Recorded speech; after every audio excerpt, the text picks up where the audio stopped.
Open the glove box. Remove the damper arm. Push in on the sides of the glove box to release the stops and lower the glove box. Pinch the tabs on the side of the housing and remove the housing door. Remove the old filter from the housing and clean out any debris inside. Insert your new filter into the housing with its airflow indicating arrow pointing down. Reinstall the housing door.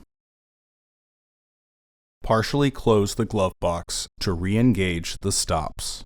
Reinstall the damper arm.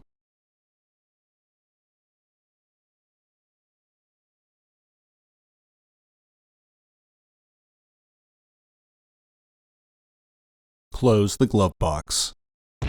Order your parts today at filterheads.com.